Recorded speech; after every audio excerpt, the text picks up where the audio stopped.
Okay, hi, good evening, everyone. Thank you for joining us for Game Design 101, Framing Your Moments in Game Design by Cheah, who is a veteran game designer in the industry. So, this is our first talk as part of our series of talks for Global Game Jam Singapore 2024, which is organized by Kueh 22.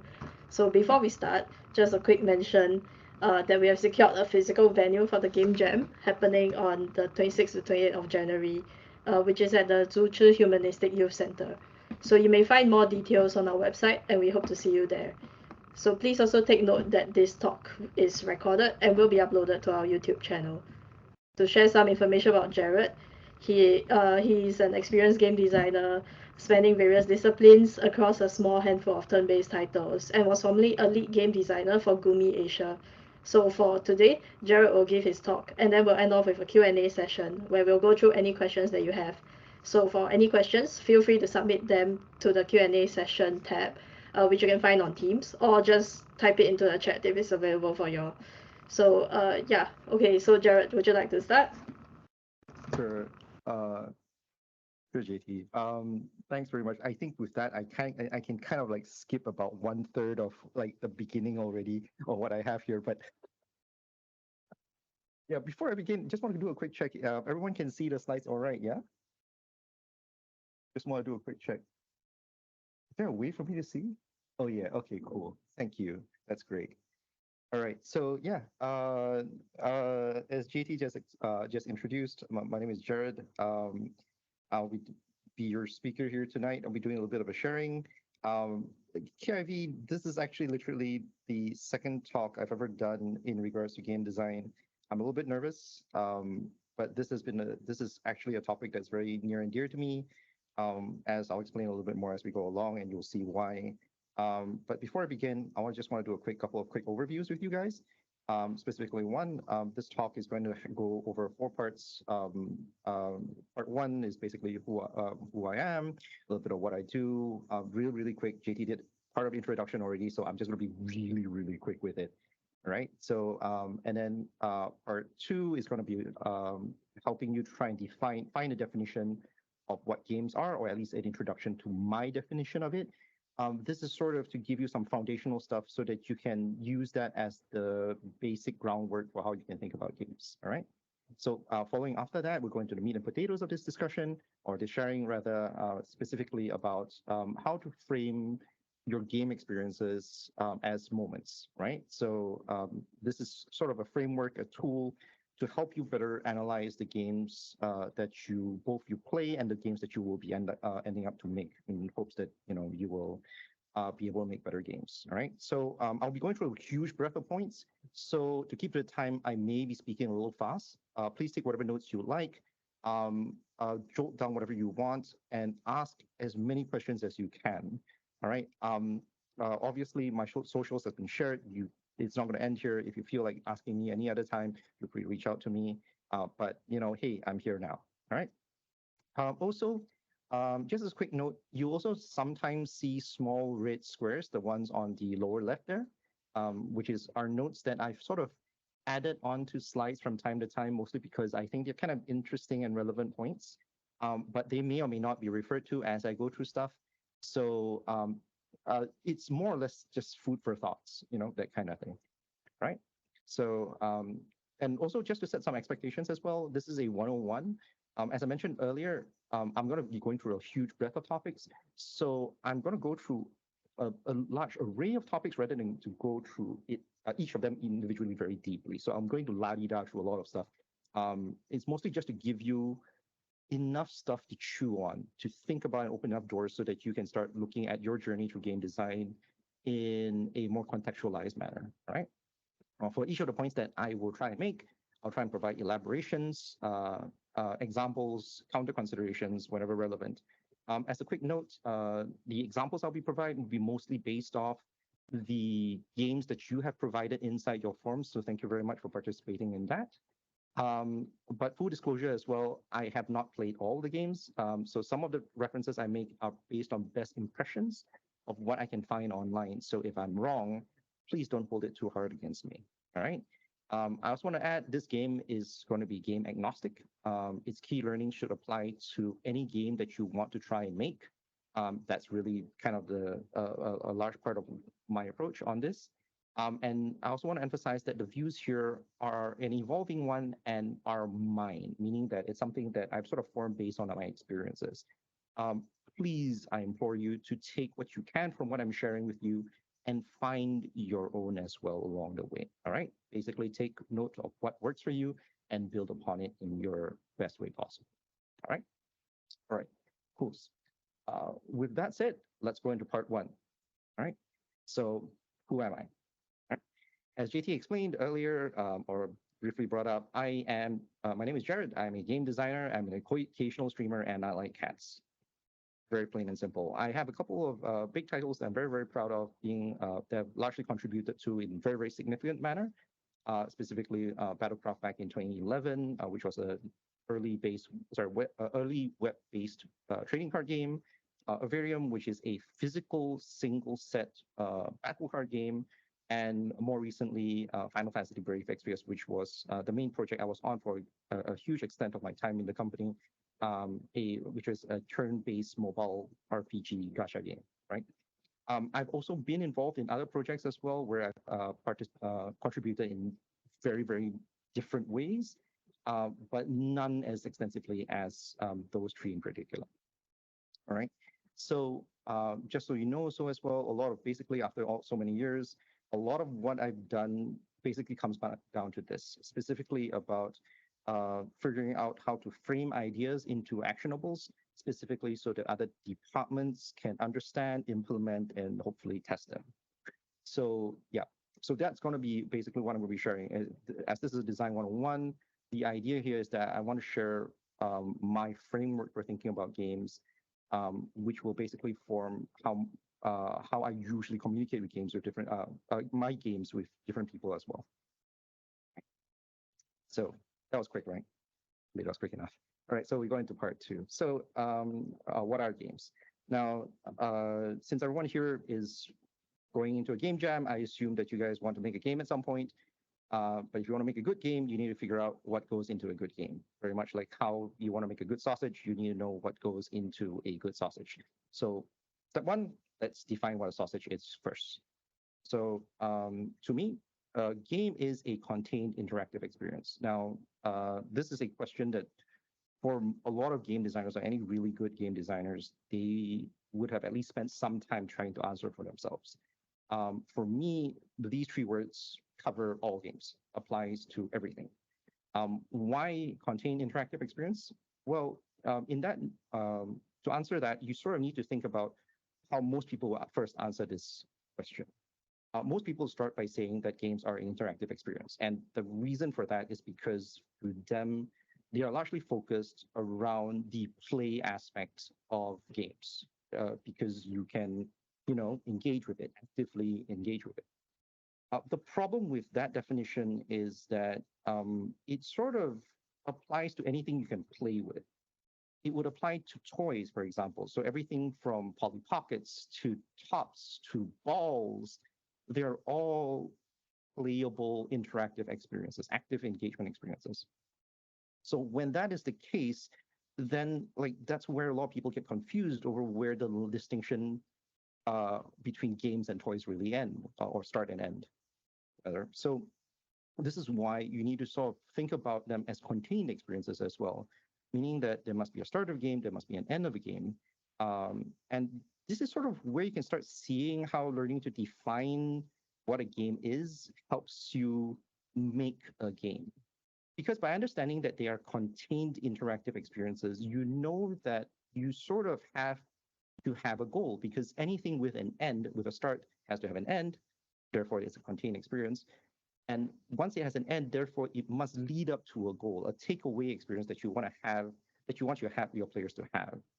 Similarly, because there's an interactive element to it, you need to make sure that there's some way that your players can engage with it. So this would set it apart from things like, say, a piece of music or a movie or roller coaster ride. All of them are contained experiences with start and ends, but they are not truly interactive. Nothing the player can do affects the start and end of that experience, right? So yeah. So once you have an idea on that, we'll go into the next one, which is, so now that you know that you need a goal, how do you decide on a goal for yourself? So there are two ways to approach this. One way is through genre, which is a very common way when most people think about games. When we talk about genre, this is what you usually search when you look for games of a type. Say, for example, you're a huge fan of Halo or something like that, right? You want to play first-person shooters and things like that. First-person shooters are a genre. Excuse me. A lot of games nowadays have mixed genres as well. So where they start having things like, varying powers first-person shooters, like that's what Valorant is, right?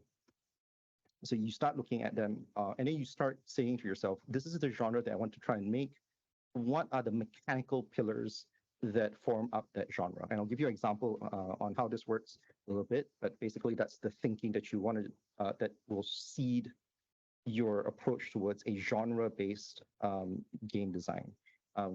Just a side note, some people refer to this as a bottom-up one, mostly because the contrast to this is themes.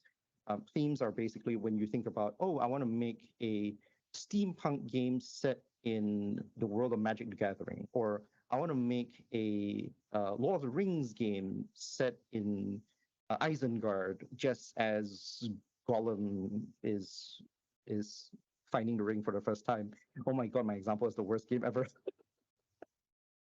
But yes, but anyway, so basically that's where you start. That's where you talk about a theme, and from a theme, you start forming aesthetic pillars, basically flavor pillars that define what mechanics need to go into it. So basically, you lead either by mechanical pillars or you lead by aesthetic pillars. All right.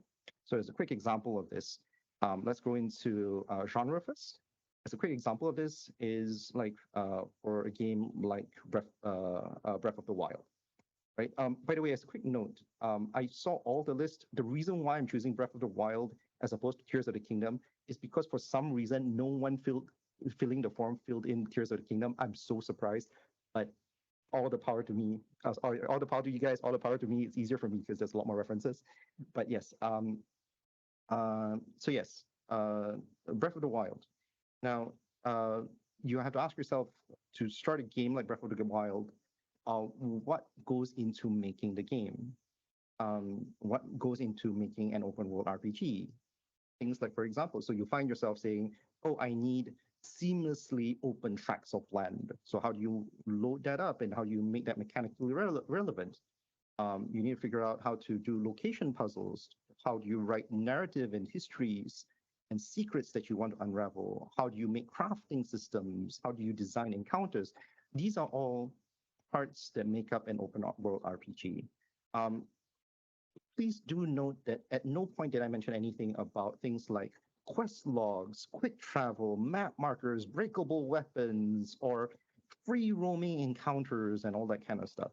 Those aren't, those are more ingrained into specific approaches towards mechanical pillars, basically saying that they are elements that are unique to a game. The combination of all these things are what makes a game that is like separate from any other game. Like breakable weapons, right? Breakable weapons are not true for all open world RPGs, right? So some have them, some don't, right?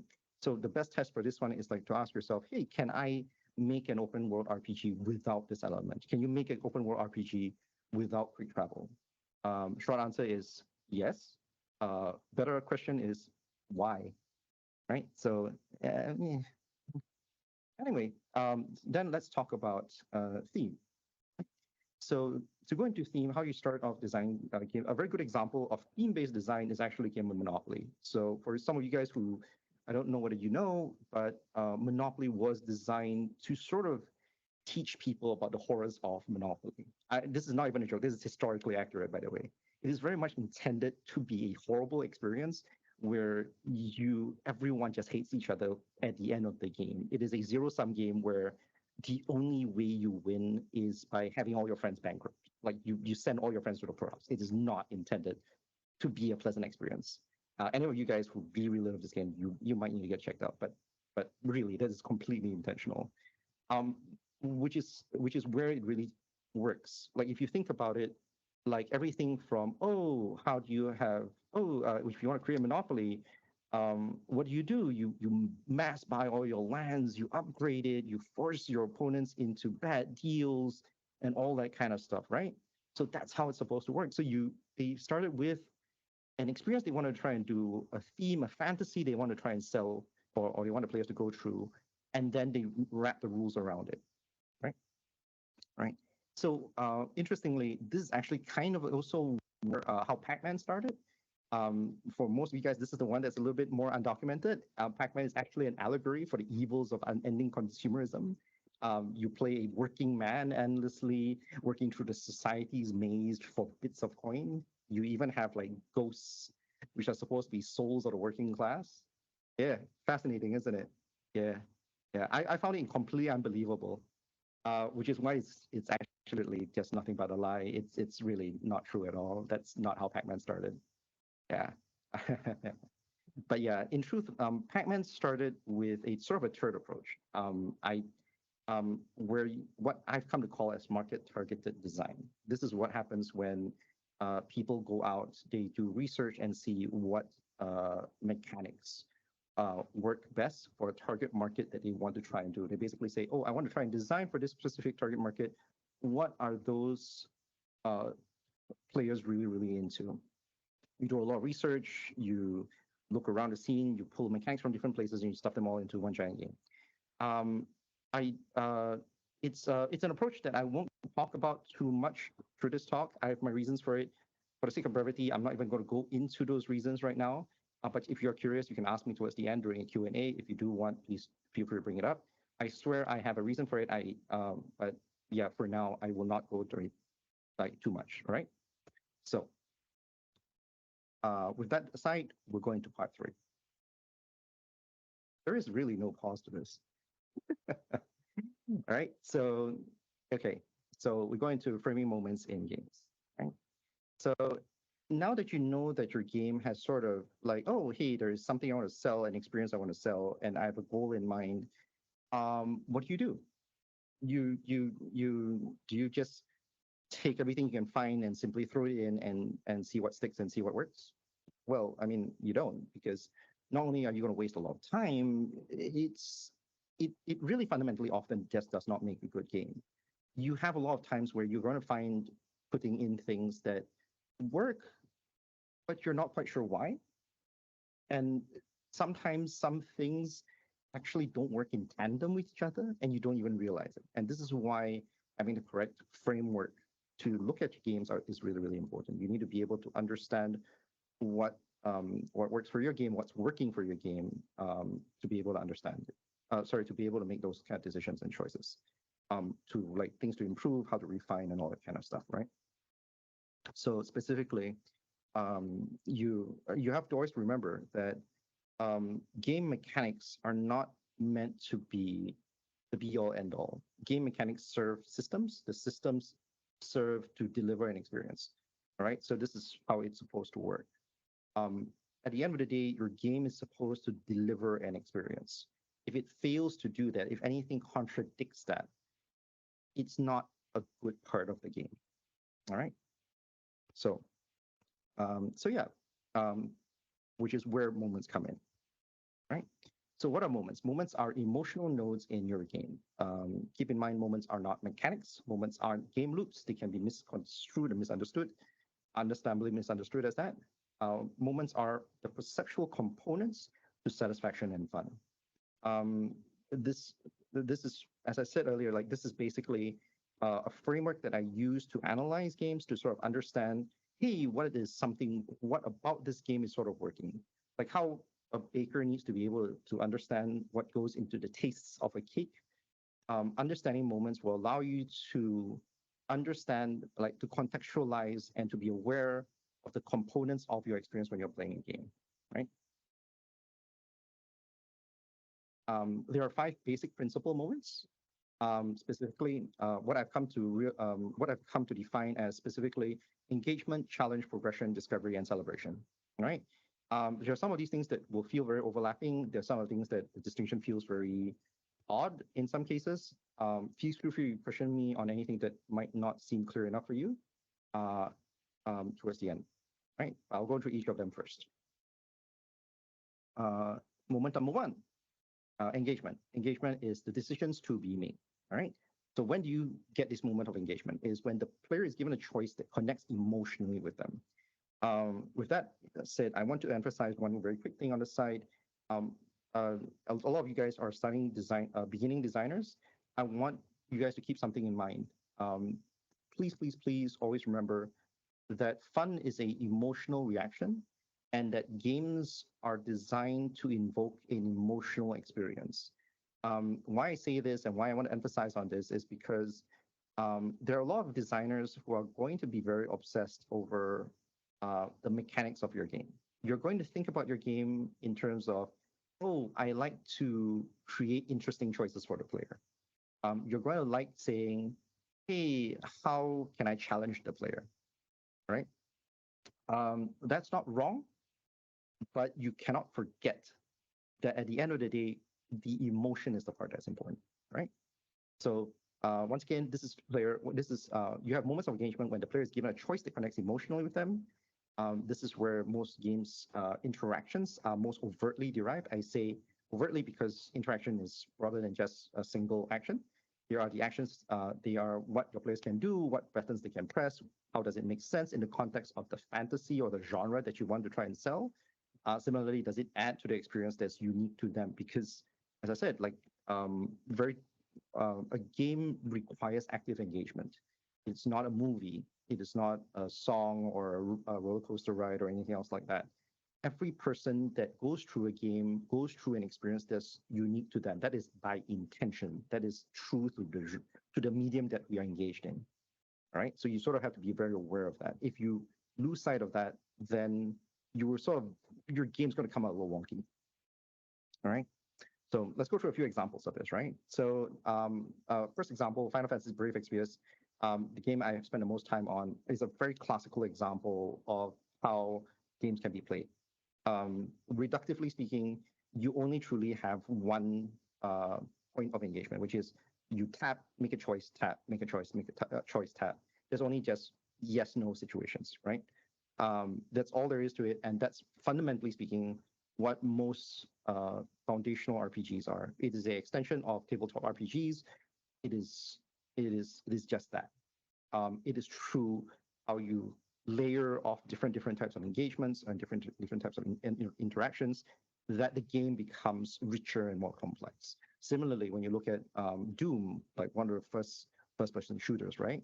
Like the oldest game and the meme game to some level these days, where you start asking yourself, does it run Doom, right? But yes, it's just very foundational, where you're just supposed to fight waves and waves of games. This is waves and waves of monsters. That's the fundamental fantasy that you're selling. You're basically this Rambo-like character who's supposed to be killing and driving off this wave of hellspawn. Then after that, beyond that, there's also places where you can innovate in terms of engagement. You look at games like Hi-Fi Rush, a very interesting rhythm action game where the hits, they actually incentivize you to time your hits, not by actually having you time your hits by like saying, oh, the boss is weaker at this time or not. The player character is always hitting on cue, but if you time it on cue, it deals more damage. It's closer to a rhythm game in that way. And this is actually kind of where mechanics can be refined and try to figure out like focusing where your engagement matters helps you reduce the clutter in your engagement, right? Your moments of engagement. Right? And then of course there's games like Just Dance, which is just completely out of left field, only made possible due to recent advancements to technology, which by they themselves are just amazing in its own way.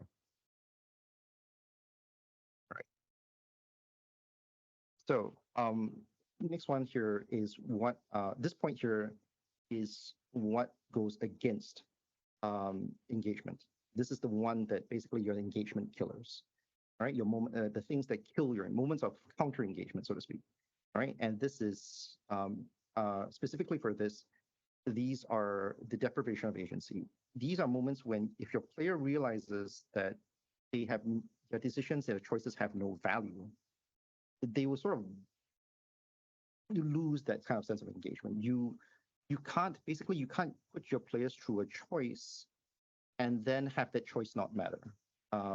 You have to ask yourself, like, and if you, so basically to test these kind of things, you need to see, did anything meaningful happen? Did the player tap on something, and is everything okay? Is the feedback correct, right?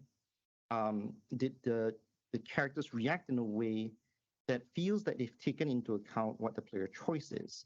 Or did they act independent of the player's choice? If you said yes, did the character just run amok and, I don't know, started sleeping or something like that? You know, so it needs to be reflective of what your choices were. Fundamentally, you need to ask yourself, did it meet expectations? Because if the players feel that their input doesn't matter, and they start asking themselves the question of why should they play, they just won't play. This is a reality of game design. You're not going to be the only game around. And if you leave players with that feeling, they're just going to drop the controller. All right. Point number 2. Okay. My keyboard's not working. All right. So we're going to a moment of challenge. Challenge is when, big challenge is basically a quest for a solution. It is when the game imposes on a player. Now, please note, I didn't use the word test because when you challenge the player, it actually can be very simple, and this does not account for difficulty. It really doesn't. Challenging a player does not necessitate something to be complex or impossible or truly challenging per se.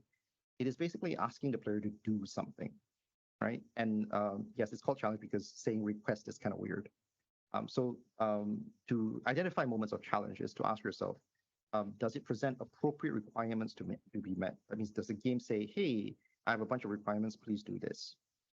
Is the tension, difficulty, and difficulty contextually set up?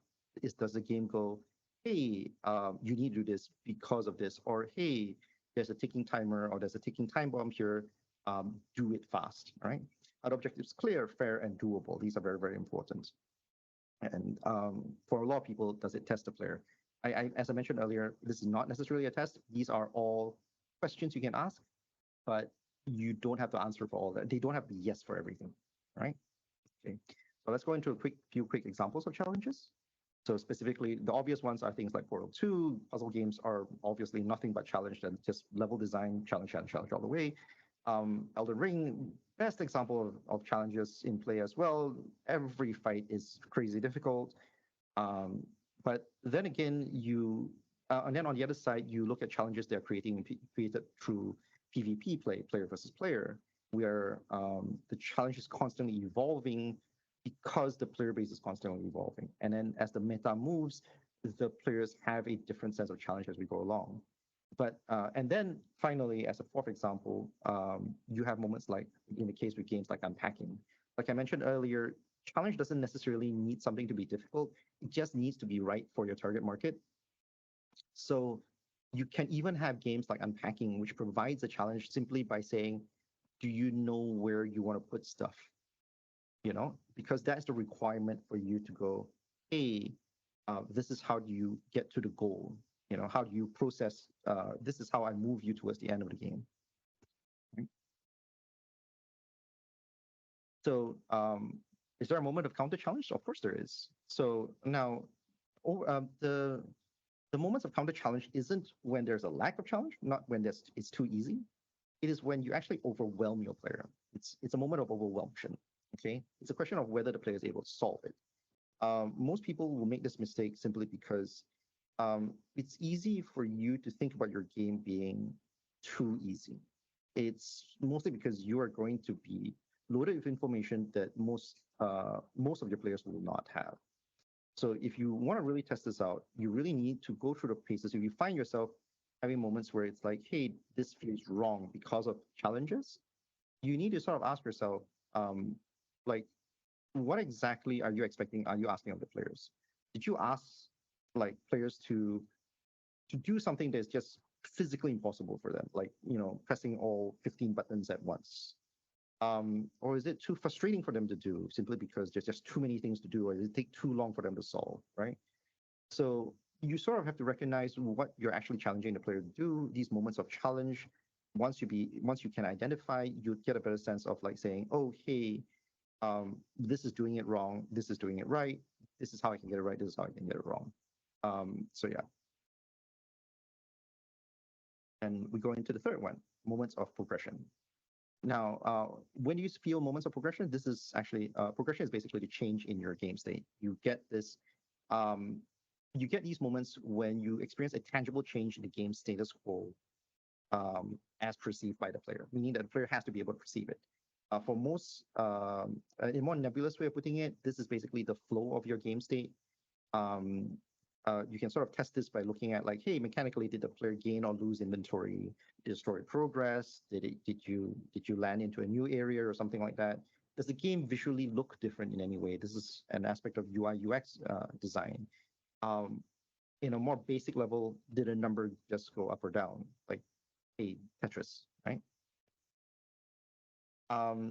Couple of examples of this, like narrative games like Sea of Stars, where you go from island to island as you unlock spaces, are a great example of how you can create progression simply by creating these kind of nodes. It's really, really nice, by the way, from what I've seen, not played it, unfortunately.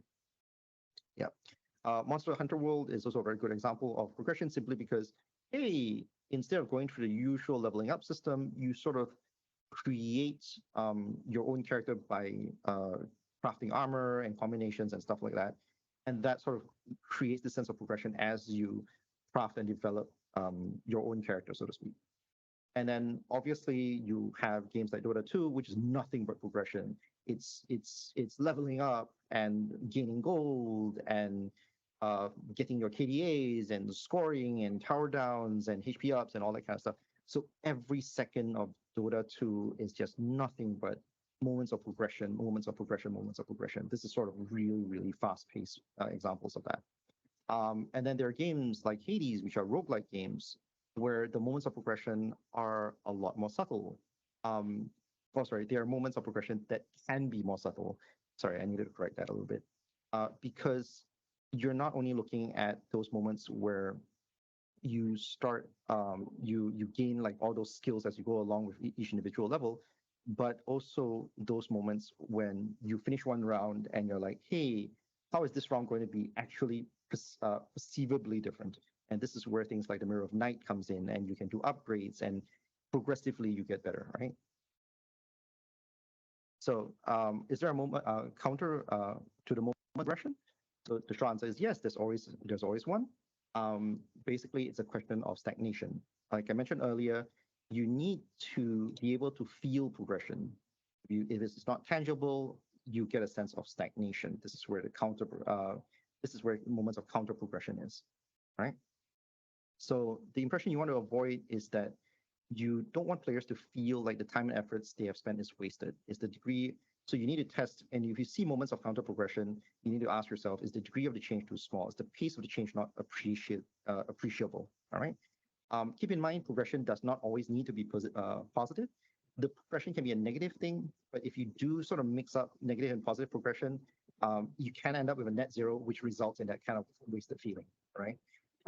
KIV also as well, progression is a game state-based thing, meaning that progression should always sort of move the player towards an end state, towards your goal. If you don't have it paced right, if you don't have it balanced right, your target market's not going to feel really good about it. And this is a very like what is true to your game kind of thing. You have to figure out what is the pace of your game, right? As I mentioned, this is a flow thing, right? Right. So point number 4, moment number 4, we talk about moments of discovery, where progression is a game state kind of thing. Discovery is a player-based kind of thing. KIV, just so you guys know, I was contemplating for a while whether discovery and progression should just be one, but I feel like there's enough distinction between the two that they should be separated, because you can have separate moments of them, and you can have moments of progression without moments of discovery, and you can have moments of discovery without moments of progression. I'll explain exactly why the case as I go along.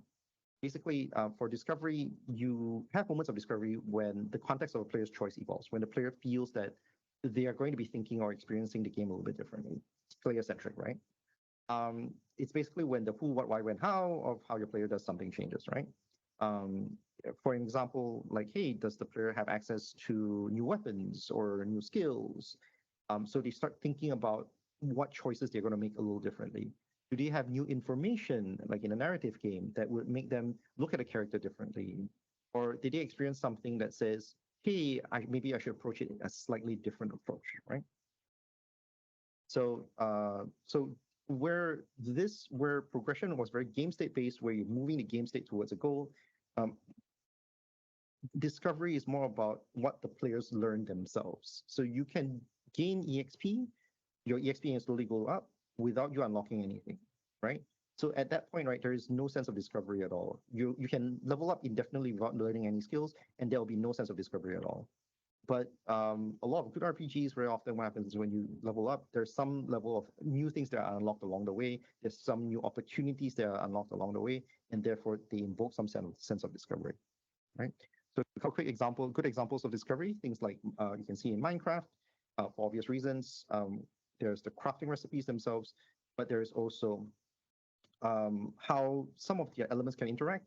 One of the best examples I can think of is one of those cases where I saw a VTuber do this. Is fascinating, where in order to create mud, you just stacks blocks of earth up together, and then at the top you just drop a block of water, and the water will just fall down using the gravity mechanic. You just turn the entire pillar into mud, which is fascinating on its own, right? So really, really lots of things to discover there. A large part of why I think the game is as fun as it is. I'd be remiss to not mention Baldur's Gate 3 as well. Game of the Year, well deserved. But behind every decision in Baldur's Gate, there is a lot of these things to discover. You have moments when you're like, oh, I've made this choice, and then that unlocks new options and unloads new things for you to try and figure out and try and interact with, and more things that, like, everything you do opens up more things for you to explore and more possibilities for you to explore. It's a large part of why, once again, Baldur's Gate 3 is as good as it is. The screenshot, the example that I gave put in here is one of my favorites because it's this kind of idle block of stone that they put on top, and you actually can shoot it and have it fall down, and as a result, it like kills a bunch of enemies, which is fascinating on its own. Discovery, as I mentioned earlier, so as well, is a player-centric kind of thing. So you also have cases where games like Valorant, PvP games, where players can gain a sense of discovery beyond just learning the game. You have things where they learn how to play the game better, interactions with mechanics and how they help improve your gameplay or help improve your efficiency and all that kind of stuff. In that same vein, speed running does have a lot of discovery on its own, but that's sort of something that the player introduces on their own, not necessarily something that you design into, though you sort of have to keep in mind the possibility if you're really looking into that type of player engagement, right? So, and then obviously there's also like collaborative games in the same fashion, where you learn about how to have we call it to have like better engagement. Sorry, how to play games like Overcooked 2 with your friends better and all that kind of stuff, right? So, is there a moment of counter discovery? Obviously, there always is. And the moment of counter discovery is changelessness. This is something that is a bit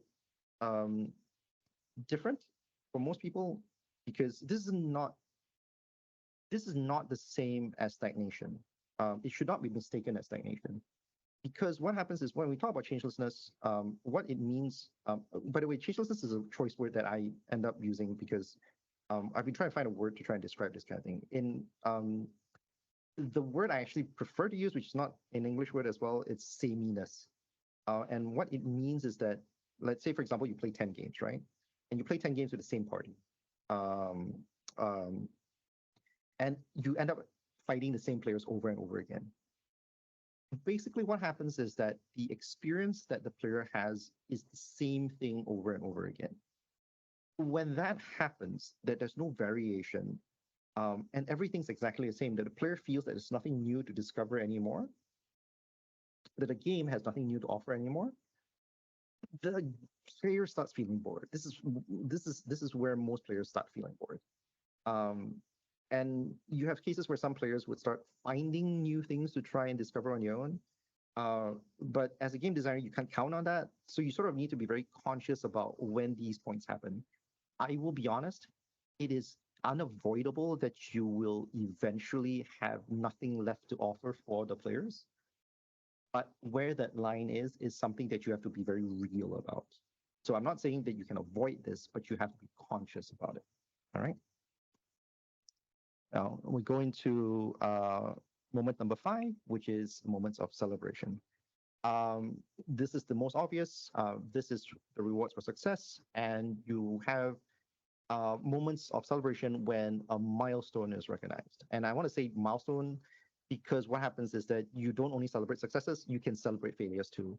Getting killed 100 times and getting a reward for it is a thing, right? So this is actually where the game cheers on the player for achieving for an achievement.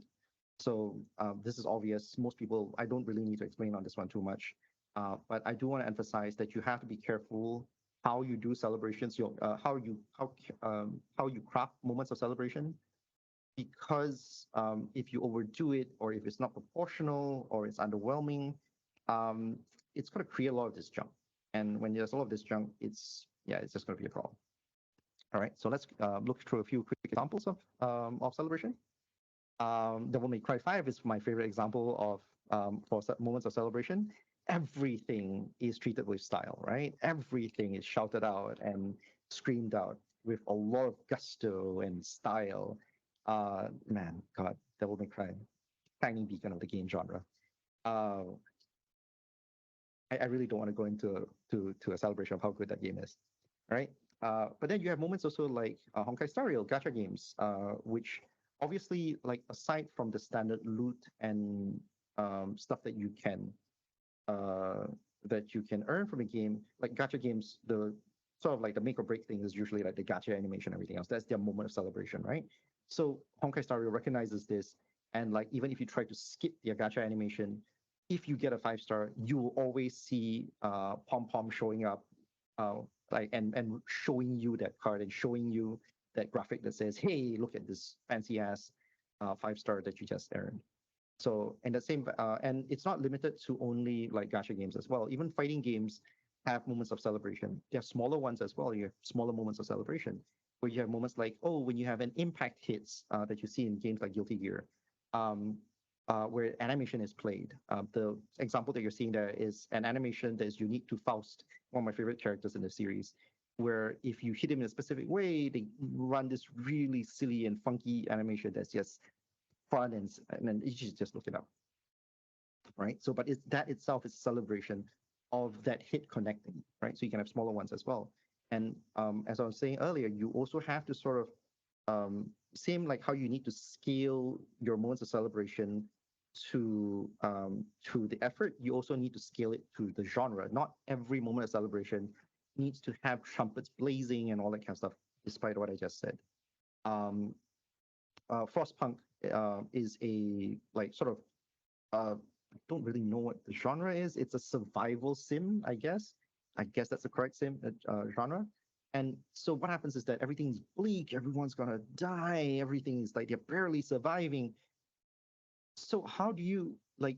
It'll be very weird if you end a match or like end a run of Frostpunk with like fireworks and like pictures of utopia and all that kind of stuff. That is not what the fantasy of Frostpunk is. So they have this simple one that just said, "We survive," and that's all you do, right? So you do need to remember to craft your moments of survival. Moments of celebration to match this. So, is there a moment of counter celebration? None whatsoever. There's no such thing. You like everything that I've mentioned. There is no way you can do moments of celebration wrong. You can only scale it wrongly, and like sort of like there's no way to really create a negative kind of thing. But this is kind of exactly why you sort. But this kind of illustrates exactly where expectations is really important. Um, you we're sort of hardwired to recognize patterns. games fundamentally, all experiences are fundamentally a test in these kind of patterns. If you we actually feel good when we recognize these patterns and they fall into our predictions. And they inside your games, you're going to see it in the flavor of the game, the mechanics of your game. They're going to show up in the promises you make when you invite someone to play your game, which basically is saying that, hey, you're going to have fun, right? So all these expectations need to be met. If they are not met, usually someone's going to not have a really good time. Okay, so yeah, so that actually went about as long as I thought it would. So just as a quick recap, what are games? They are contained interactive experiences. What are games made of? They are made of a mechanical seed consisting of moments of engagement, challenge, progression, discovery, and celebration. All games in one form or another use these moments in combination and craft them using mechanics and all that kind of stuff. Most games involve all 5 principal movements, but have some different focuses. Games like Dota has like a lot more moments of progression, but not so many. And there's a lot of moments of discovery, but like once you get past that point, like it's going to be pretty flat. Then you have games that are simpler, like Journey and all that kind of stuff, which doesn't quite have a very loud moments of progression, but there are a lot of very nice, comfortable moments of discovery, right? So yeah, so most core game loops involve all 5 principal movements, but individual mechanics and/or systems only need to provide one well for them to work. If you can do multiple ones, great. But it's not a requirement, right? That's more or less everything for moments, but I do want to end on a couple of personal tenets to game design. Please keep in mind, this is more or less just advice for new game designers. Going very, very briefly. Number one, please keep in mind, no one moment is king. Game design is not a checklist. Be holistic, have a focus, but never neglect any one element of your game. Always remember that design serves a purpose. There is such a thing as bad design, and any design that doesn't serve that purpose is bad design. Your game is often more complex than you think. It's rarely difficult enough. It's paradoxical, but you'll figure out what that means eventually for some point for yourself. And always remember, you're designing for someone. At some point, you're just producing for a market of one. Please recognize that. And also sort of embrace the idea that your tastes belong on the spectrum. So like as do games. So yeah, my slides are a little bit out of order here. So I'm just going to quickly bring it forward. But yeah, and that more or less goes into the last segment, which is Q&A. So yeah, any questions so far? I'm sorry, by the way, I know I sort of fumbled through a number of some of the explanations. So please, if you're curious, if you think I didn't go through some of these things clear enough, please ask. I'm happy to reiterate and explain myself better again.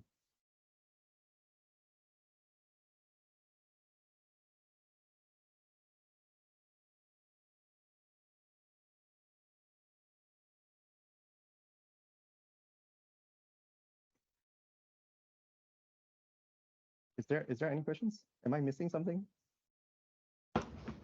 Hey Jared, are you able to see the Q&A tab by any Oh chance? yeah. Sorry. I was looking at chat. Sorry. Thank you. Ah, All right. Let me okay, read this question. Hey Jared, thank you for doing this talk tonight. I'm actually quite curious about experience while you were there with Gumi. Would you be able to share any notable experience challenges you faced while doing game design for any of the titles you worked on and how you and your team overcame them? Oh, that one's there's a lot ones. Oh, that one's a live one. I can, I guess. I think a lot of them are stuff that are related to the one that I've shared along today, like a lot about moments and stuff.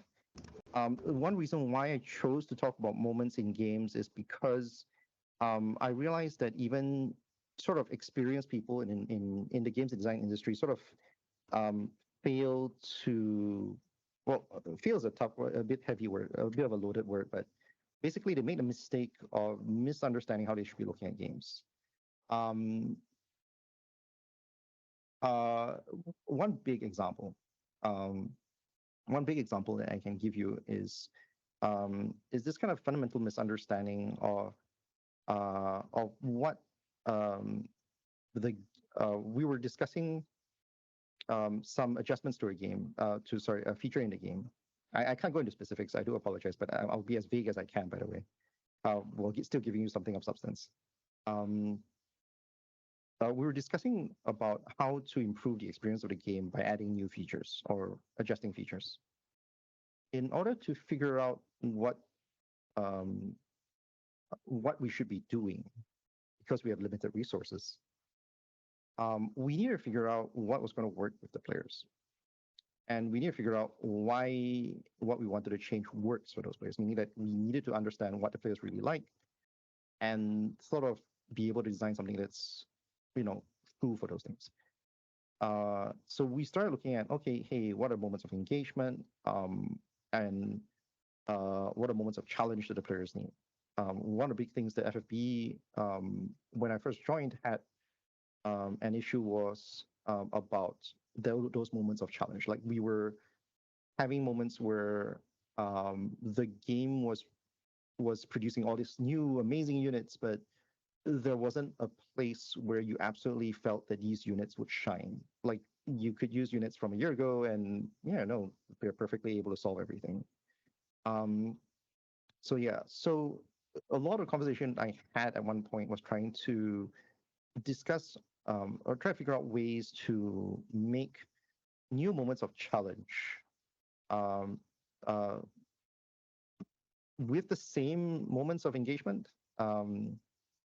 Because once again, resources issues, because we can't design too many things without and make sure that it's sustainable, so that we can continue creating moments of discovery and progression for the player without making the game just breaking the game completely. So there was a lot of those kind of conversations, and identifying them helped a lot, because basically once we identified them, we looked or we had a lot of theories on where those spaces are, as I said, where they're lacking. We tried to find the proof for it. Of course, we were open to having ourselves proven wrong at the time, but hey, we were proven right, and it led to some very meaningful conversations that translated itself into actual practical feature development that resulted in a pretty good improvement to the game's overall engagements.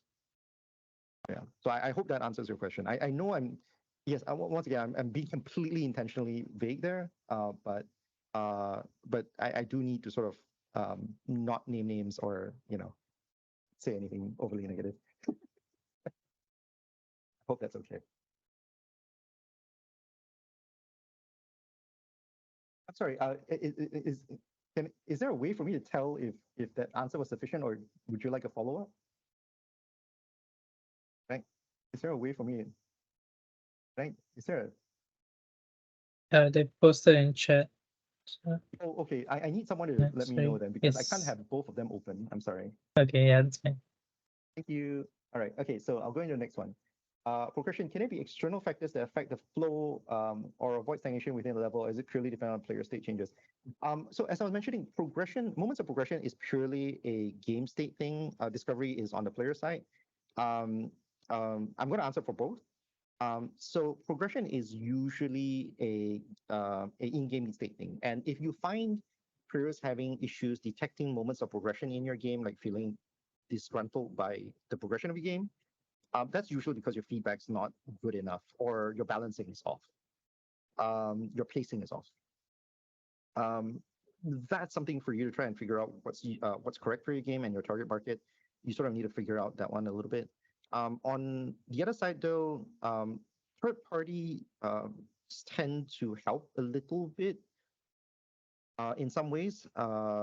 In this one, because it helps them understand it a little bit better. But once again, that's usually why it leans itself into discovering, why I have them separated into two different points. Because the solution for understanding your game state is often something that goes well beyond just a single moment. Yeah. It and sometimes and things like moments of progression and discovery are very impression based. So you sort of just need to know that it's there without actually really necessarily understanding it. It's kind of silly, right? But it kind of is the kind of thing. I need to know that there's an image of it there. Actual conscious knowledge is important, but not critical, if that makes sense. Right? So, oh, sorry, did I skip something? Did the question just disappear? Oh, no, wait. Oh, I read the question in wrong order. I'm so sorry. But yeah, let me just finish this one first. So yeah, so if you want to avoid, as I said earlier, you want to avoid stagnation. It's just purely a balancing thing. You, as a game designer, you actually have more control over moments of progression than moments of, actually, you have actually perfect control over both sides. But moments of progression is mostly a feedback thing. So if you have trouble with that, or you have more, it's a feedback and balance thing. So more, if you have more problems with that, most of the time, that's the place that you sort of need to look at. Cool. Those questions are really nice. Thank you, son.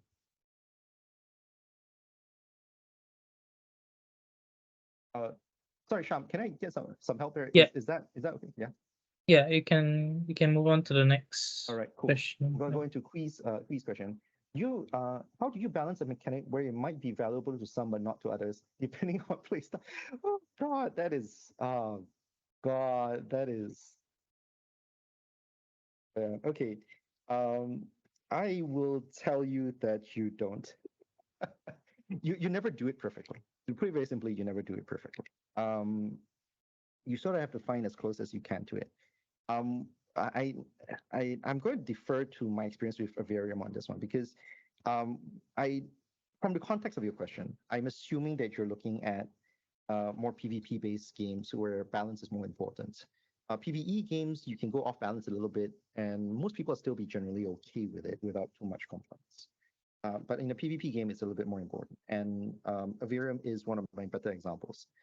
So when it came to Avarium, we had like a variety of abilities with different heroes and all that kind of stuff. And the moments of engagement for each individual character is different. And this is exactly kind of the meat and potatoes of where your question is, right? Because what every player who goes into your game might be looking for something different. And you sort of need to identify what those moments of engagement for each individual player is. It is not, there's no trick to it in the sense that there isn't some magical way that you can unlock it. It really is something that unfortunately you sort of have to brute force. A few interesting approaches though is how it's actually really this is where actually having a team filled with different player types really help.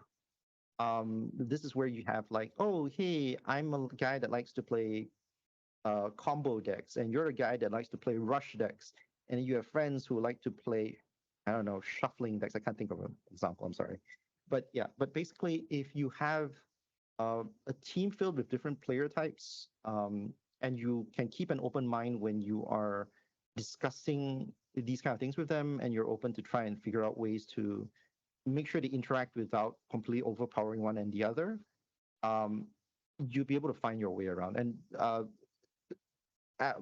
lot part of trying to figure out moments of engagement with different player types is a really tough one. It's very much like how I mentioned about you trying to figure out what makes a genre, right? Like the mechanical pillars of a genre. You have to figure out what are the mechanical pillars that matter to a specific play style. And you sometimes it's a bit of brute forcing there. Sometimes you defer to game designers to have explored it more extensively themselves. Or sometimes you just refer to players who have played it more often, who've explored those type of play styles more often, and you observe their plays and you sort of watch where they lean into it.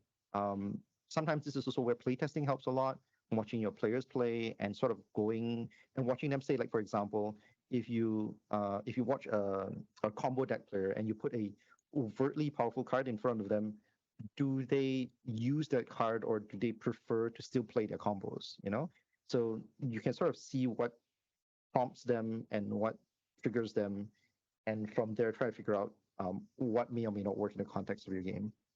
So yeah, I hope that answers the question. That one's, oh God, all these questions are really tough. I have some regrets. What did I get myself into?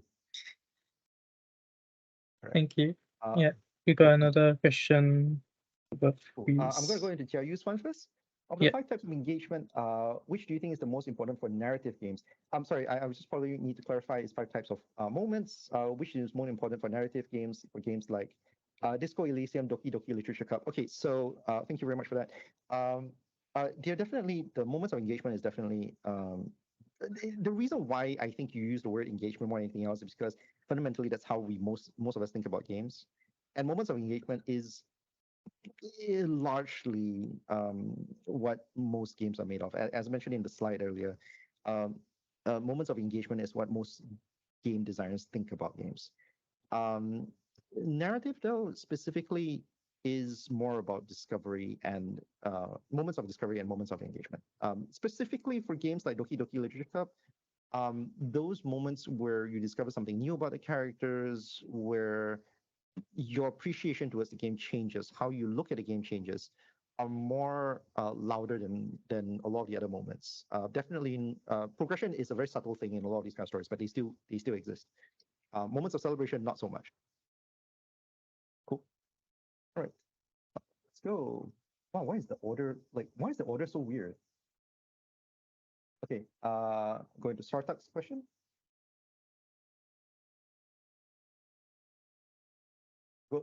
Wow, I hope I can answer everything because I'm losing track of which the order of this. But let's go to Sartak's question. Hello, Jared. That's a wonderful talk event that also provided better game design, notable points. But basically, I have a question that how much time complexity requires with backend, also with an advanced upgrade. I'm sorry, I need a little help here. Sartak, could you clarify your question a little bit? I'm a little confused by what you're trying to ask. Are you asking about a back-end design? I'm sorry. Yeah, JT, feel free I'm sorry, to can I call you- comment in the chat if you need to. Oh, is there a? They haven't right. responded. Yeah. Thank you, Sartak. While you're typing in that, Sham, can I just trouble you to try and phrase the question for him a little bit? I'll go into other questions in the meanwhile. But we can move on to Yu Qing's Yeah, question. I'll go into Yuxing's questions first. Thank you for the really insightful talk about market-targeted design point you brought up. When you design games, is it bad to research about a target market? Not sure if I really understood your point. I briefly mentioned it. Okay, thank you very much. Okay, so since you brought it up, market research is not a bad thing. Understanding your target market is a good thing. You do need to understand who you're designing your games to. The reason why I didn't want to go about it that way, is because specifically for a lot of you guys who are going to game design first time, it's not a particularly useful way of thinking. It's not a particularly useful frame of thinking because it's not a skill. Strictly speaking, you just need to do a lot of legwork, and you will eventually find your answers. I actually have a slide specifically to address this thing because I do know how weird sometimes that assessment I have is, right? So let me just quickly share this real quick, yeah? Can I share to this? Oh yeah, I can. Okay, just give me a second. Yeah, there we go. Right. So why not, right? And this is proof that I'm prepared for this, by the way, because this is just how much I don't like it. When it comes to because the thing is that you're going to be discussing, most people who go about game design through a market-targeted game design are people who are going to be designing with a large team of people, all right? And when you're designing with a large team of people, the problem with that approach, right, is that you get a scenario where you have to you're going to be like sort of mass getting feedback from a lot of people, and a lot of these people are not game designers. You sort of have to really understand that because they're mostly people who are not game designers, they're not going to be analytical of their own experiences and all that kind of stuff. Most people don't really know what works for them in a game. So you're going to get a lot of data that you as a game designer have to try and process and filter.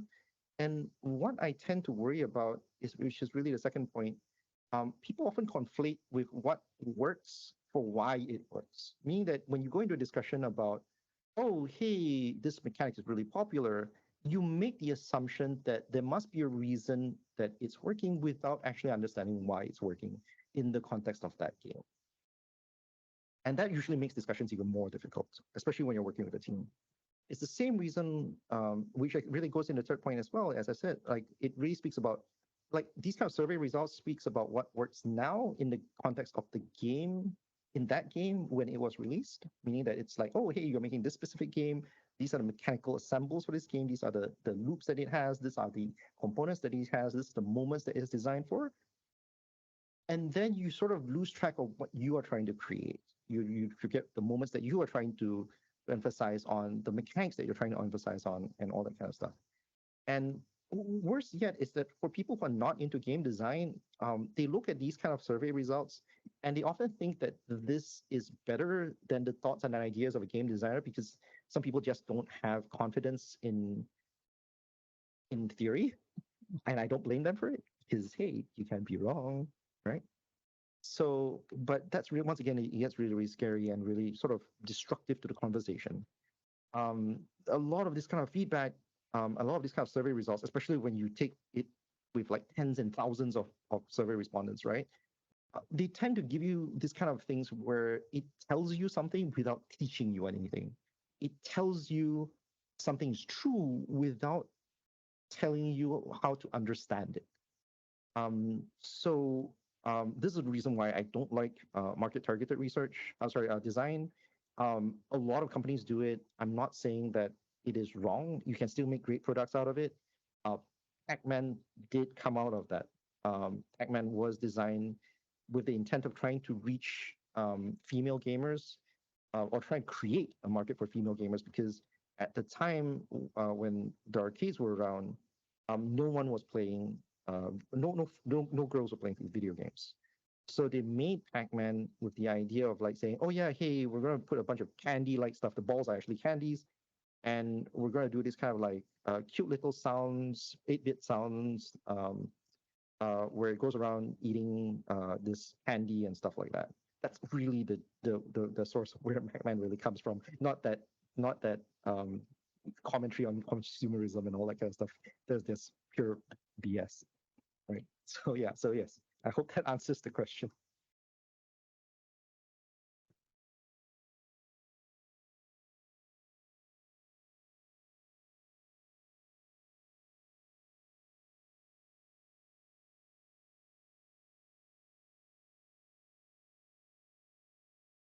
Thank you, Jared, for the answer. We can move on to Anisa's question real quick. Sure. Let's say you're opening a vacancy for game designer role, what you look for in a candidate. Oh, okay. That's a tough one. Okay, now I can only answer for myself. I have interviewed a number of game designers myself, as senior / lead game designer for Gumi. It's a privilege to meet as many game designers as I have. Simply put, there are two big things I usually look for. Number one, how well you discuss your ideas. And by that, I mean how open you are to be contradicted, how open you are to saying things like, for example, oh, I didn't know that. That may change things. And how can I find out about these kind of things and stuff like that, you know? This usually tells me, especially if you're an entry-level game designer, this usually tells me about your potential to learn, and also very importantly, your potential to absorb whatever we can give you. That's a huge thing. That's number one. And then number two,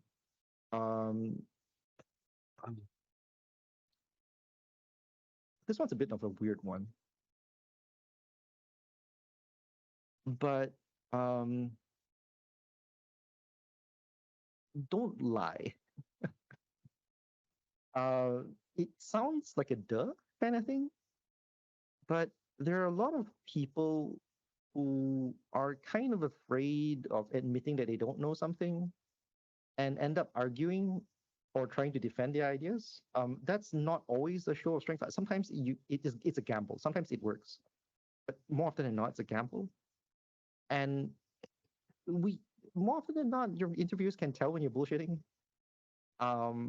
And when that comes off, your interviewers are going to be left in a very interesting spot where they either have to acknowledge that you are trying to bullshit to sort of save face, and how much of that they have to deal with when they hire you, um, and uh, and then like the other side, which is like how much they like, no, I'm just not arsed enough to process this, and I'm sorry, you're off the list, kind of thing. So yeah, uh, yeah, like if you don't know something, say you don't know, and just be really, really open to learning it. As also subsequently though, and very, very importantly, please follow up on that as well. What I mean by that is like if you go to an interview and you find yourself being asked questions that you don't know an answer to, um, don't just begrudgingly go, "Oh, I did very badly," and like don't do anything with that. That's new information that you can act on, meaning that you have something that you now know you don't know, and you should try and find out the best you can. Yeah, it really is something that you need to always try and improve on yourself. I hope that answers your question. Oh, Thank and I probably should mention, like, this is going to be a bit silly, but uh, don't don't ask for weirdly high pays. Like,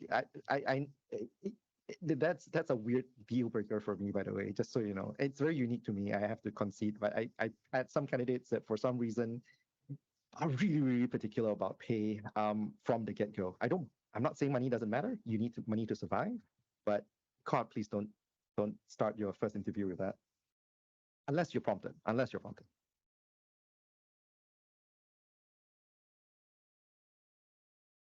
thank you, Jared. No worries. Yeah, Can we go to Tong Xin? sure. Okay. That'll be Hi the Jared. last. Oh, that'll be the last one, eh? All Yeah. right. So hi Jared. I'm interested in knowing more about your experience working in Final Fantasy, specifically working on a game that is based in Japan. Are there any notable challenges, especially in language barrier faced with working on this title? Oh God. Yes, there is a lot. Um, but I'll be honest with you, I don't necessarily see them as challenges as much as they're just realities of working on these kind of titles. If you don't know, Final Fantasy Brave Exvius has a lot of um, uh, it's sort of a celebration of the history of Final Fantasy, of the entire legacy of Final Fantasy. Um, every day I look back, I still feel really, really privileged on having managed to work onto it on it as long as I have. But yeah, but with that legacy of Final Fantasy, right? You have a lot of requirements because a lot of these kind of historic these games, right, with such a long history of games, right? Sorry, line of games means that you sort of have to worry about what is unique to that IP. Like for example, how do you handle Tifa as a sprite? How do you handle Cloud as a sprite? How do you handle Terra slash Tina as a sprite? What do you put on localizations on it? Or what do you put on animations for it? What do you name stuff? If you created this character, would it conflict with anything else anyone else is making and stuff like that? So that's just handling something like Final Fantasy itself. And then you have cases where like that's unique to my experiences with Gumi or how Gumi was handling the project itself, because we work on the game, we work on the global version of the game, and the Japanese version of the game is running separate from us, right? So you have these kind of moments where um, you have to sort of ask yourself, oh, if I'm going to do this, is this going to run in conflict with the Japanese version of the game, both the front end and back end side of things? If I design this unit, would I end up clashing with another unit that's going to be coming out in Japan? If you constantly have to keep that in mind, because if you try to design something that's too ahead of the curve, you're going to eat into design space that the Japanese designers might be trying to do. Um, but yeah, like, I, but once again, I don't like they are very calling them challenges feels like as though like it's something that's inconceivable for the work that we do. But that's not technically true. I know I'm being awfully pedantic about this, but I'm sorry, but that's just how I approach game design. Um, uh, it really is a situation that is just a reality of working with a title as varied, dynamic. Try to figure out the right word for it, but like something like Final Fantasy Brave Exvius.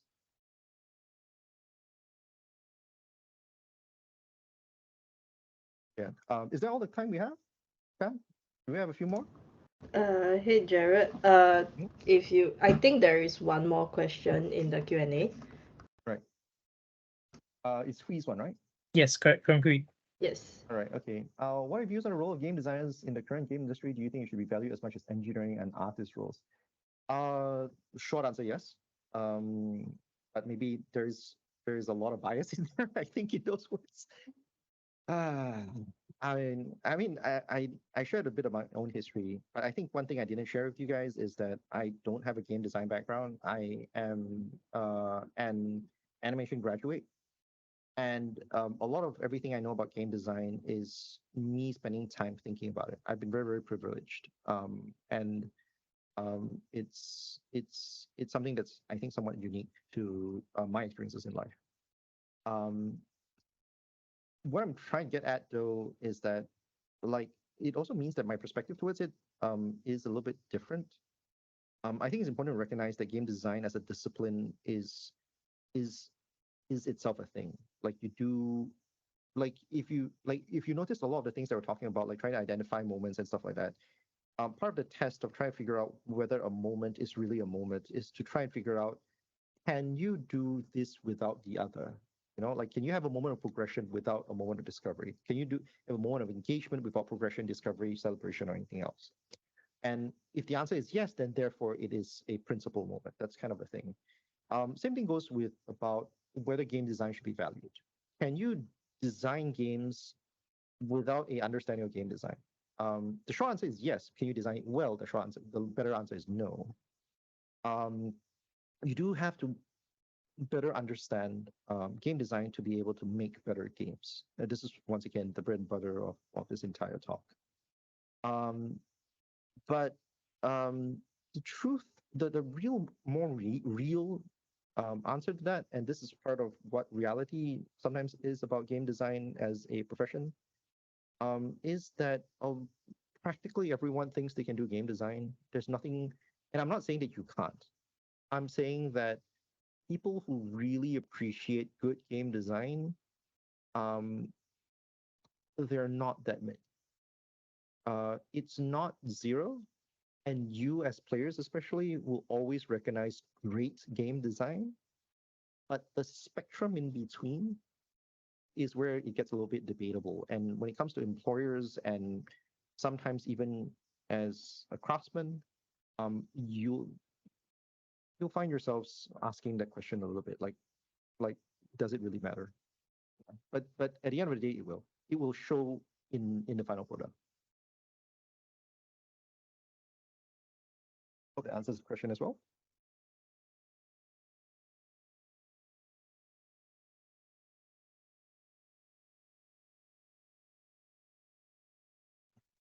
Tom, is that all the time we have?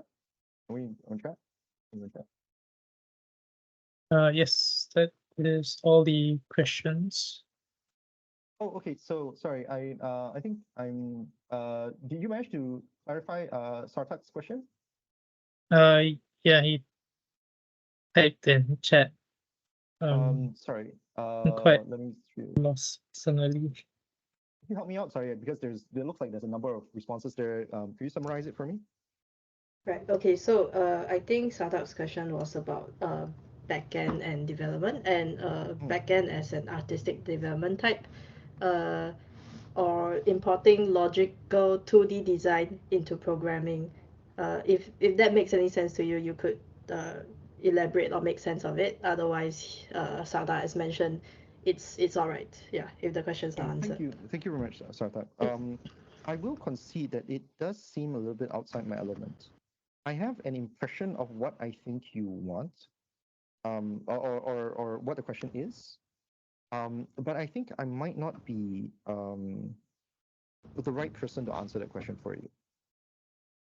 I do think, however, that um, uh, creative approaches um, towards craft, any craft, is important, because at the end of the day, and here's the thing, you can only be creative to things that you care about. You're never creative about things you don't care about. And I mean, you can you can try and fake it, but it's rarely the case, right? So and usually that's usually a good sign that you care. If you want to and like I've briefly explored some level of back end like stories mostly about back end coding and stuff like that. And um, creative solutions towards coding problems are definitely a thing that can be elaborated on. I'm just a very, very poor speaker for that, unfortunately. I'm sorry. Um, it is something that, for what it's worth, I will take back with me, and it will probably be something that I will need to think about a lot more as well. I am trying to expand myself in that space. Thanks, Bill, for the question. Arthur.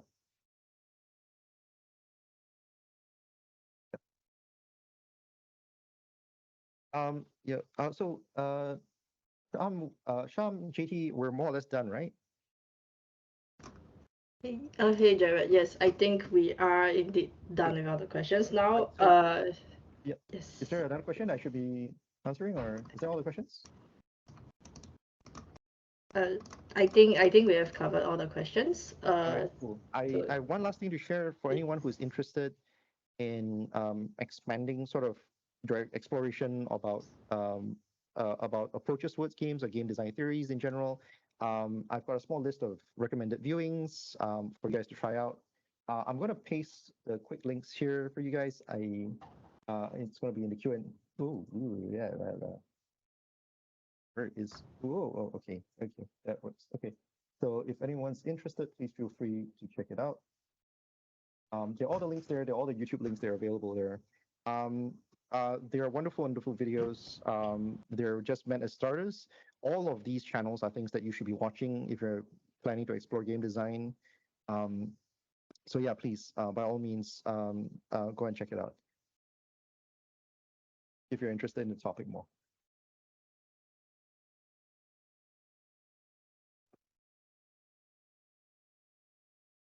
all right. Thank you, Jared. Thanks everyone for staying around in the call and listening, even though I think we way overrun with the Q&A. But I am yeah, so thank you sorry. so much for sticking around. No, no, no. Is that there were so many questions that came in, right? That's Yeah, why the Q&A was long. Yeah. So thank no, you so much for. yeah. I ran overtime so badly. Thank you everyone for for being so patient with me. Um, I I this is an evolving concept for me as well, and frankly, this is the first time I've had to present it in front of people. Um, yeah, like there's a lot. The concept is really, really fundamental, at least to how I approach games. And I hope at least it's provided some food for thought.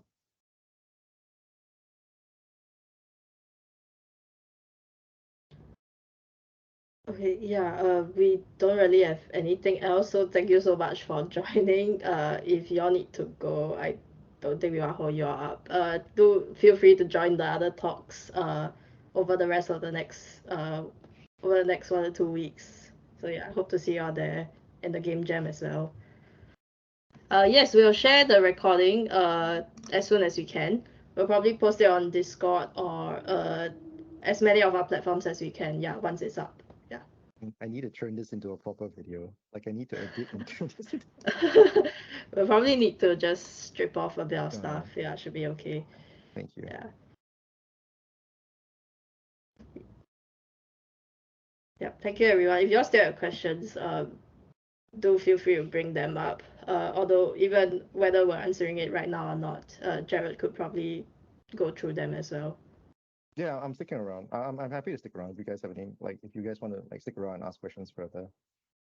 Uh, like if anyone wants to do it by like voice chat, is it okay to enable voice chat? Oh yeah, yeah. Yeah. If y'all would like to unmute, Yeah. unless Hold on, I need there's to no. Oh, arrange there's for no that. setting for it. I see. No, I see. sorry. Yeah, it's fine. It's fine. No worries. Thank Okay. you very much, by the way. Hey, but seriously, Sham, JT, thank you very much for the invite. Thank you very much for organizing all of this. Uh, please thank your team as well for everything, because yeah, it's really nice.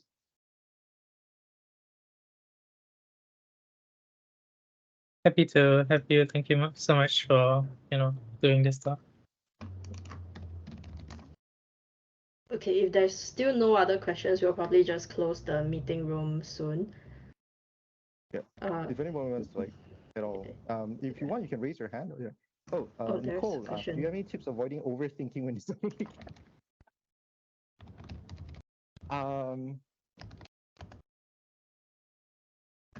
Okay. If you're designing games for the first time, you should know what a minimum viable product is. Basically, it's usually the game. Oh, sorry, a minimum viable product is the actual extra step. It's your proof of concept build. It's your POC. Proof of concept build is basically a version of the game that is nothing but the core game experience, like just nothing but what the heart of what you want to try and build really is. Now, in a very similar fashion, you sort of need to think about your games in that way. Like I mentioned about when you start approaching your game, you need to know, like, hey, what are your pillars of your game? Are you approaching it mechanically? Are you approaching it thematically? What's your focus, right? To recognize that anything that is beyond the most basic form of your game is extra.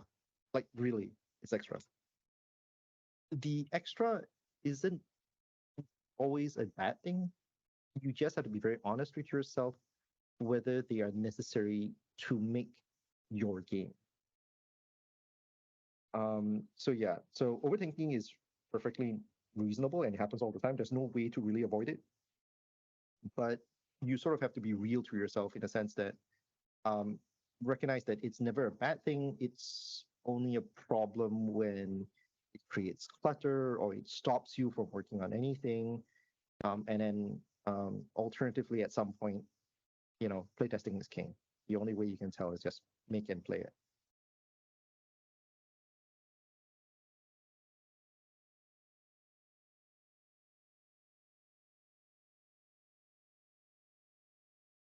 How would you approach designing for an existing IP, heavily targeted towards new players while staying faithful to old players? Always a pleasure, Nicole. How would you approach it? Oh God. I want to ask on that one a little bit. The question is very, very good. I just want to ask if you have an IP that you like to use as an example. Like, did it start off as a game versus did it start off as something else, like say a comic or a movie or something else? Are you thinking more about around which lines? Because they're slightly different approaches, so they are close enough. Game franchises, all right, cool. So you're thinking sequels.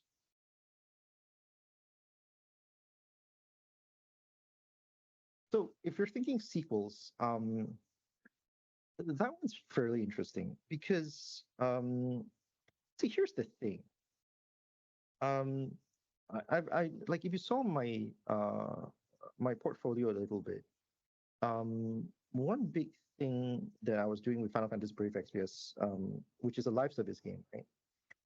Is that in actually it's always a sequel. Like every update is a sequel.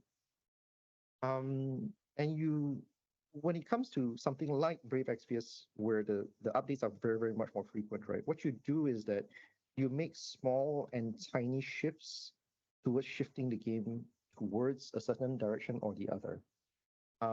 If you're looking at larger sequels, and keep in mind, I'm kind of speaking hypothetically because I've never really technically worked on a true sequel myself, but I'm once again referencing my experiences with both of Virium, which I've done an expansion for, as well as and actually have an alpha for a sequel for, as well as the work I've done with FFB.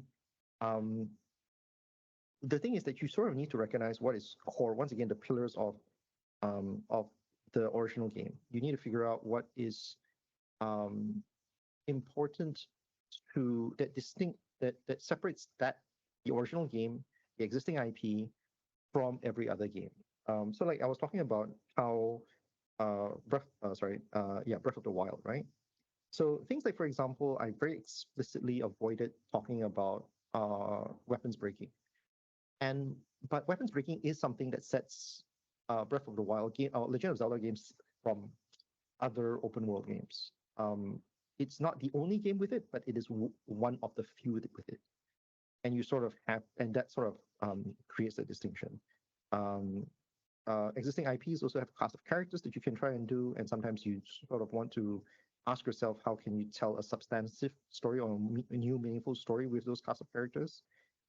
If you are into The Mandalorian, for example, it's one of those examples where season 3 in particular is a very good example of how you probably shouldn't go about doing a sequel, right?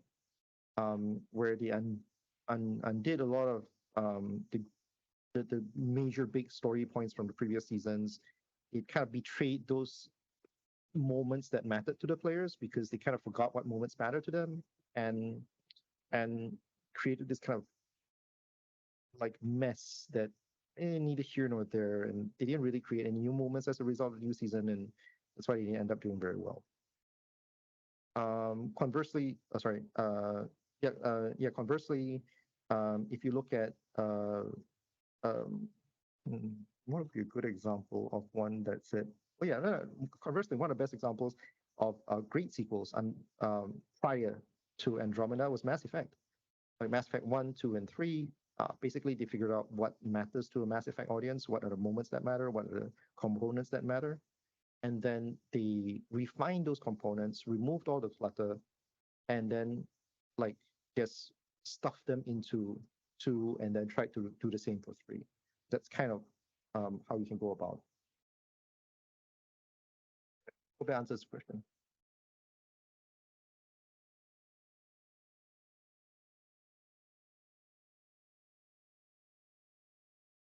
Awareness is a big part of game design. Just to be clear about it, in case that didn't come across. Okay, I think we might have to just take one last question because it's going on for quite long. Yeah, Sure. maybe Jared, you could No just worries. wrap up with this. Okay, last one then. Anissa, do you do mentorship for game design? After I finished my internship as game designer, my supervisor advised me to do game design exercise, but I don't know how to start. I kind of need some guidance because I'm a bit lost to start. Okay, I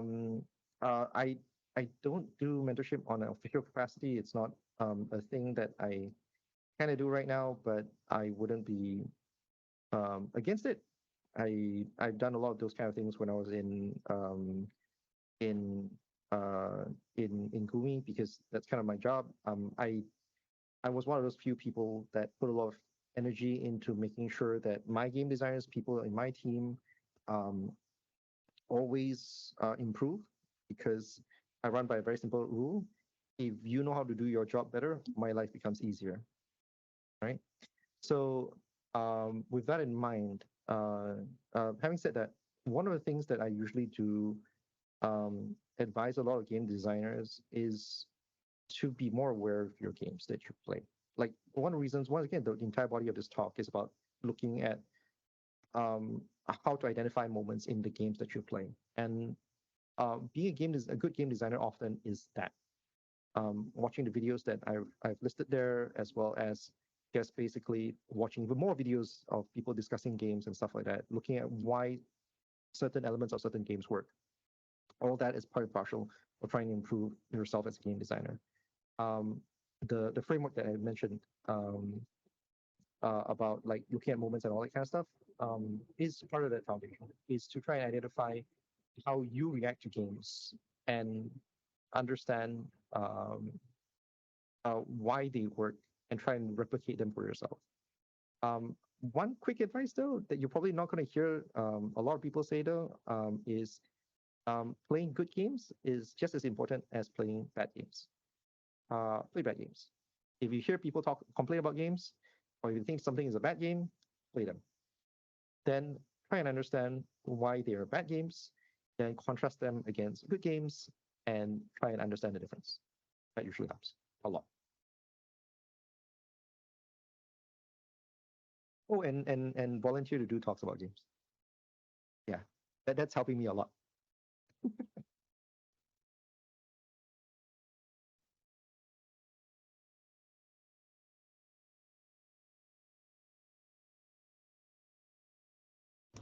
The last one was a joke, by the way. Please, if you really need to, just make it a habit of like just writing about games on your own. I find that putting thoughts on paper usually help you reflect on it a little bit, and the more you try to talk about it, the more you try to communicate these ideas, the more refined these ideas become. So doing talks isn't the only way. So it helps a lot. Okay, I'm glad for that. Okay, thank you everyone, and thanks Jared so much for No problem. tonight's session. It's a pleasure.